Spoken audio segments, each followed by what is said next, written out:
मैंने आज शुणा परमेश्वर को किपर संतुष्ट करवा हाउ टू प्लीज गॉड। आम जीवन में आम बॉस को आम संतुष्ट करूँ, आम स्त्री को आम संतुष्ट कलु, आम स्वामी को आम संतुष्ट कलु, निज पितामाता को संतुष्ट कलु, निज पुओ झील को संतुष्ट कलु, ए जगतर कर्ता मान संतुष्ट कलु। किंतु आज मु कहवाक चाहे हाउ टू प्लीज गॉड, प्रभुंकर संतोष पात्र केमती हेबा बा प्रभु को केमिति संतुष्ट करिबा मो जीवन द्वारा, मो कार्य, मो व्यवहार सबु द्वारा आमे केमिति प्रभु को संतुष्ट करिबा। सेति पय आसंतु वाक्य सुनिबा पूर्वरु मु आपण मानकु प्रभु यीशु ख्रीष्ट को नाम रे नमस्कार जणाए। पुणी आसंतु माने वाक्य को ध्यान करिबा। एब्री 11 तार 6 पद लेखा अछि, विश्वास बिना ताहांकर संतोषर पात्र हेबा असंभव अटे। पढंतु टिके। विश्वास बिना ताहांक संतोष पात्र हेबा असंभव अटे। तो मु कहबाकू चाहे without faith you can not please God. प्रथम जिनस आम को आवश्यक कौन ना फेथ, विश्वास दरकार। विश्वास बिना तांको आमे संतुष्ट करि परिबा नै, ताहा बाइबल रे लिखा अछि। आमे जब देखिबा एब्री 11:5 अनुसार हनक से विश्वास द्वारा ईश्वरंकर संतोष पात्र हेले बोली सेठार लेखा अछि। पढंतु टिके। विश्वास द्वारा हनक मृत्यु भोग न करी अंतरित हेले से आउ देखा गले नाई, कारण ईश्वर ताहांकु अंतरित करिथिले। टिके ए शब्द सुनंतु, से जे ईश्वरंकर संतोष पात्र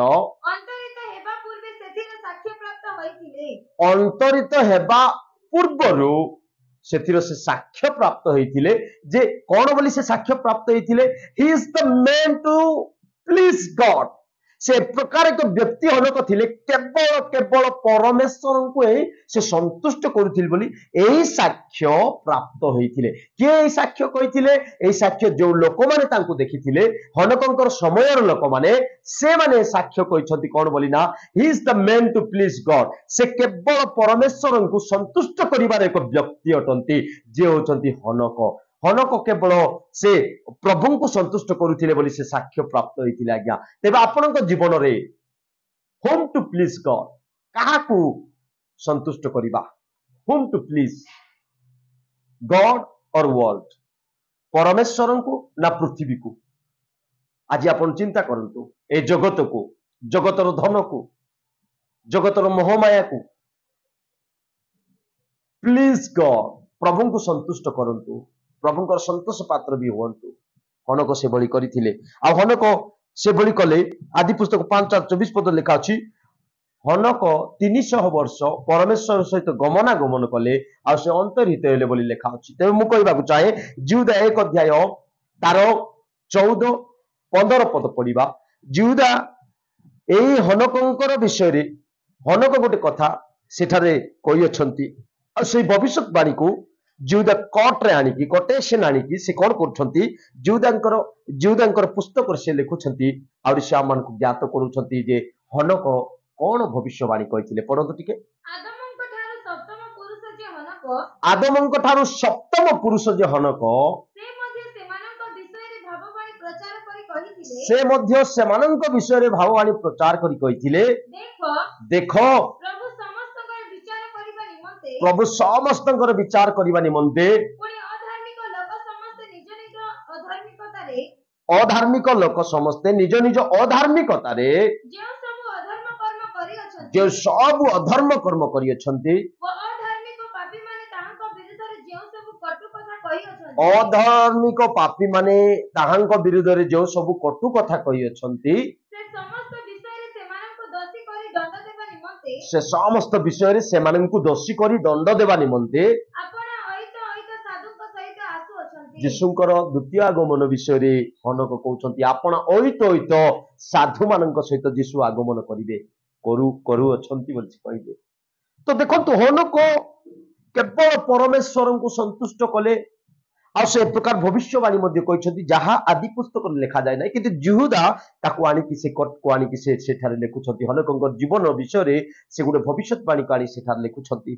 तो मु कहबाकू चाहे विश्वास बिना तांको संतोष पात्र आमे हेई परिबा नाइ तापरे तांकर संतोष पात्र आउ केमिति हेले आमे हेई परिबा द्वितीय नंबर विषय being spiritually minded pleases God आमे जते आत्मिक हेबा सेते प्रभु को आमे संतुष्ट करि परिबा पढिबा कि रोमियो 8:6 रु 8 कारण शारीरिक भाव मृत्युजनक देखंतु आपण जदि सब बेले शारीरिक मना हेबे सब बेले शारीरिक विषय चिंता करिवे शारीरिक भाव मृत्युजनक आमे आत्मिक मनुष्य परि देखा जिबा दरकार आमे आत्मिक ता धारण करिबाकू पड़िबो परंतु कारण शारीरिक भाव मृत्युजनक हां किंतु आत्मिक भाव जीवन व शांतिदायक आत्मिक भाव जीवन व शांतिदायक अटे जणु शारीरिक भाव ईश्वरक विरुद्धरे शत्रुता जणु शारीरिक भाव ईश्वरक विरुद्धरे शत्रुता कारण ताहा ईश्वरक व्यवस्थार बसीभूत नुहे शारीरिक भाव केबे भी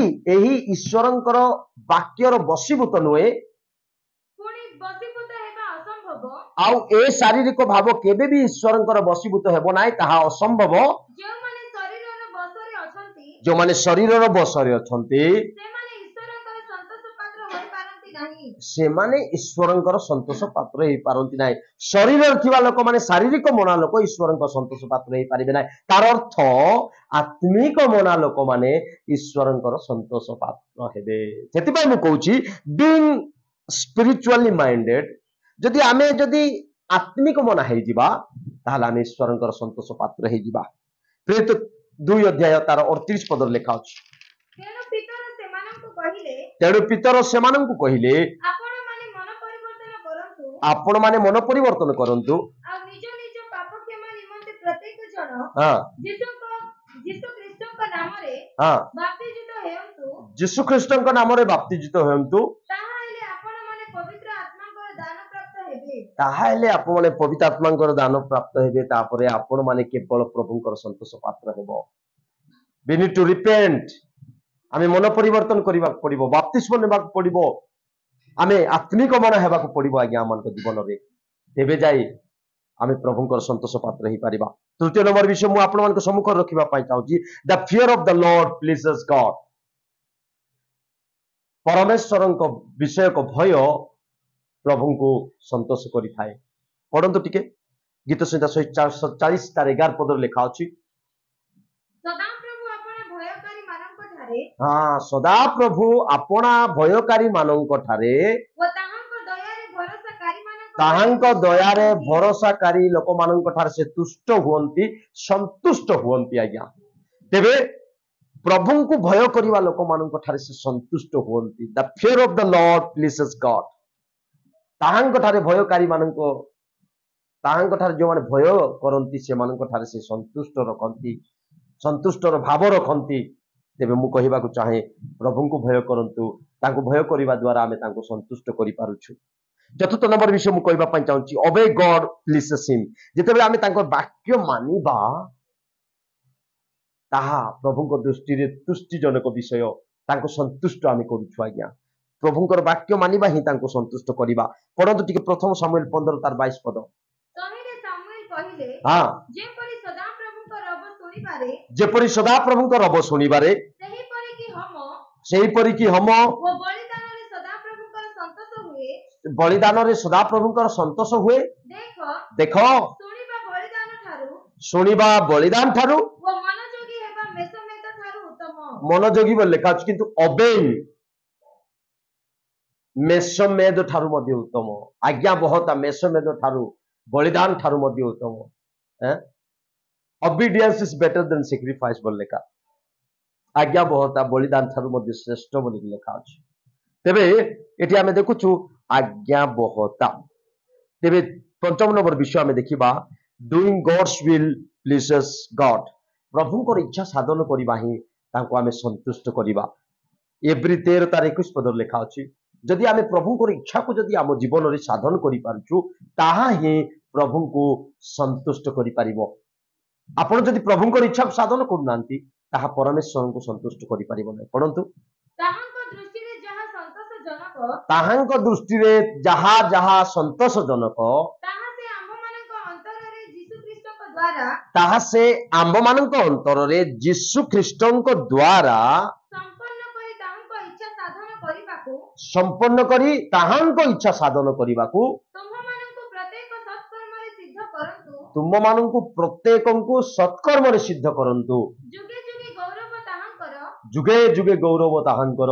ଆମେନ୍। आमेन। तो एटी भी कहबा पई चाहूची doing God's will pleases God.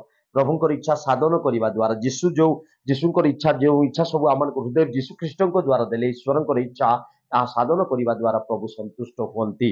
तेबे षष्ठ नंबर विषय आमे देखिबा giving the sacrifice he wants pleases God.